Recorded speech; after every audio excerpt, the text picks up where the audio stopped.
Živjo. Kot piarovki mi večkrat postavijo vprašanje, kaj je boljše, da je lepša embalaža ali da je lepša vsebina, se pravi stvar, ki je noter. Torej, po domače povedano, bi rajši imela produkt, ki je dober, ali vsebino, ki je dobra, ali bi imela rajši vse okrog super, the best, če govorim recimo o socialnih omrežjih, super editirane fotografije, če govorim o, ne vem, pevkah, da je to super lepa embalaža, se pravi dober styling, frizura in vse, pa na koncu ni talenta, ali bi imela rajši obratno, da je ful dober talent, pa da je embalaža malo bo tako. Tako da, če se boste lotevali sami promocije, kaj lahko naredite? Glejte, da bo ravnovesje. Najboljše je, da je oboje, se pravi, da je zelo dobra embalaža. Če objavljate torej na Instagramu, Facebooku, govorim o embalaži v smislu, da so slike lepo slikane, da je lepa svetloba, lahko so pač editirane v vašem stilu, lahko se malo poigrate z emoji, s kakšnimi napisi.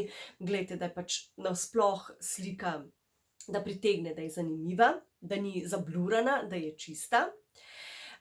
Kar se pa tiče vsebine, pa spet po drugi strani, dobro je, da je dobra, kvalitetna, drugačna in da izhaja, se pravi, iz vas, da pač, ko podajate vsebino, ali jo snemate, ali jo pišete, da date tudi neko osebno noto. Okej.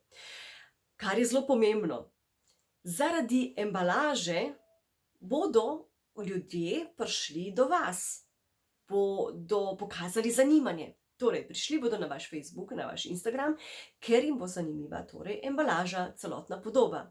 Ampak zakaj vas bodo dejansko potem sledili in se vračali na vaše profile? Če bo dobra vsebina.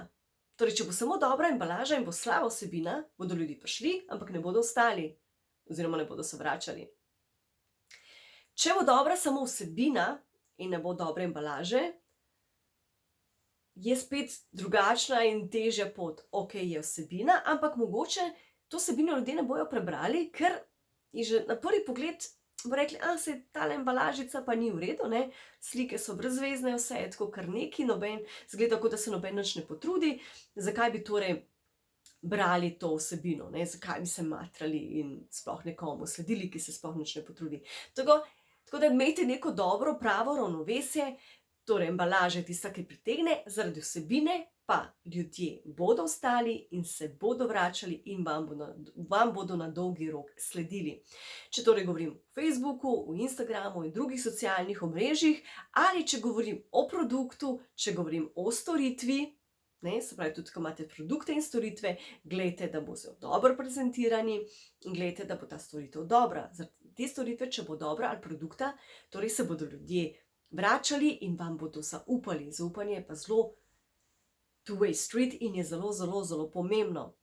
Tudi če govorim kot piarovka znanih, na eni strani glasbenikov, na drugi strani igralcev, drugih zvezdnikov, kot so, ne vem, športniki ali pa podjetij, produktov, storitev, blogerjev, influencerjev, tako en velik žakelj stvari, ki jih delam kot piarovka, vedno torej moramo gledati, da je dobro vse kot ena cela celota. Tako da dajte se resnično potruditi tako na eni strani za embalažo, kot za vsebino.